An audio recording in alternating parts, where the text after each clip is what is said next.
आता कुठे उन्हाळा सुरू झालाय तोच पाण्याच्या टंचाईच्या झळा बसू लागलेल्या आहेत। सांगोल्यातील अनेक गावांना तर प्यायचं पाणीही विकत घ्यावं लागते। एकीकडे सरकारी योजनेचे ढोल वाजवले गेले, मात्र लोकांच्या पदरी फक्त आणि फक्त टंचाईच्या झळ पडलेल्या आहेत। पाहुयात यावरच एक स्पेशल रिपोर्ट।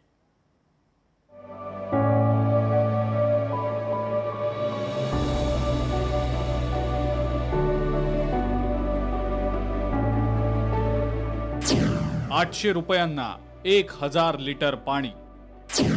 आरोग्य केंद्रातही पाणीच नाही। घोटभर पाण्यासाठी लोकांची भटकंती। हातपंपावर हापसून हापसून माणसं दमतायत, मात्र त्यातून पाण्याचा टिपूसही येत नाहीये। म्हणून बाया बापे उन्हातान्हात हंडे कळशा घेऊन अशी भटकंती करतायत। ही गोष्ट आहे सांगोल्यातल्या राजुरी गावातली। 5 कोटी 21 लाख रुपयांच्या थकीत वीज बिलापोटी सांगोल्यातल्या 82 गावांसाठीची शिरभावी योजना बंद आहे।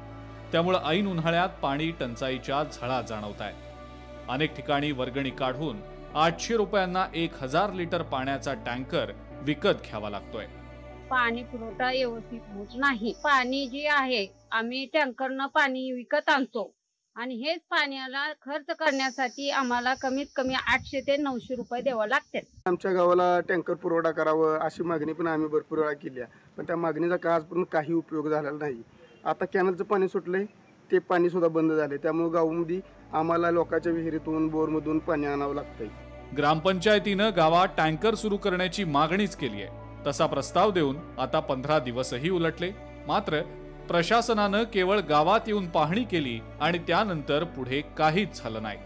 टँकरची मागणी केली होती आम्ही 5-7 दिवसापूर्वी आम्ही टँकरची मागणी केली होती। त्यानंतर प्रशासनही आलं होतं इथं, त्यांनी पाहणी करून गेले। प्रशासन सुरू झाला का टँकर? पण अजून टँकर सुरू झालेला नाही आणि तो टँकर लवकरात लवकर चालू व्हावा ही आमची नम्र विनंती आहे। पाणी टंचाईचा फटका गावातल्या जिल्हा परिषद शाळा, अंगणवाडी आणि आरोग्य केंद्रांना सुद्धा बसतोय।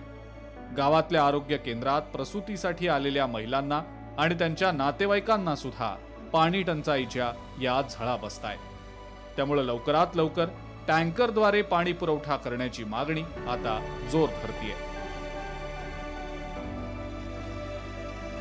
5000 कोटीचा निधी जर आणला असता तर शिरभावी पाणी पुरवठा योजना अवघ्या 5 कोटी रुपयाच्या बिलासाठी बंद पडली नसती, जी 8 महिने झालं अजून चालू झालेली नाही।